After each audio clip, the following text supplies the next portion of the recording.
Have you ever been driving down the road and you heard a rock slam into your car, but it didn't hit your windshield? Well, this has happened to me recently, so I'm going to show you how I repaired it.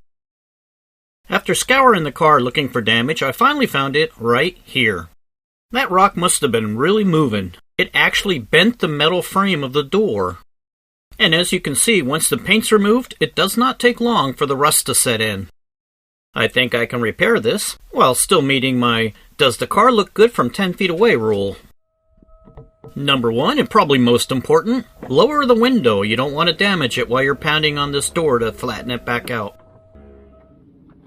Using a flat punch with the widest tip I have, I try to get rid of the dent by pushing it back in. This portion of the steel on the door is relatively thick, so it took a little bit of oomph to get it to move back into place.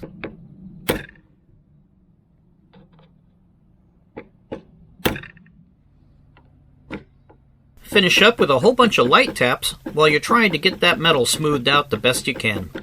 Pay no mind to the dog in the car. Every time I'm working on the car, he thinks we're going on a trip and hops in there so we won't leave him behind. Now, using Scotch-Brite, I remove all of the rust, as well as smoothing out the edge on that black paint. Now I'm going to prep it for cleaning by wiping it down with 99% pure alcohol.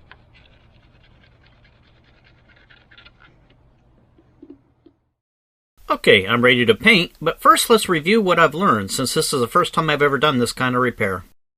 When you're initially bending the metal back into place, go a little bit lighter on the center punch hits, and make sure the center punch is as flat to the metal as possible. I'm pretty sure the paint will cover this up, but I'd rather not have it in the first place. I'm going to try to apply 3 light coats of high gloss black paint, making sure you give it plenty of time to dry in between coats. This last coat turned out way too thick.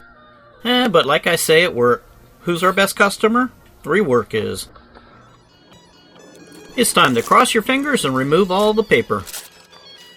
Oh, while you're doing repairs like this, now's the perfect time to work on your bike. You do it while you're waiting for your paint to dry in between coats.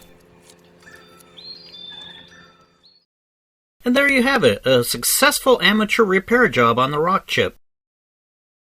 I think the only person that's going to know it's there is me. Oh, one last step. Go look for your trip-loving dog. He's getting really sneaky now. I found him in the trunk next to our luggage. Well, thanks for watching.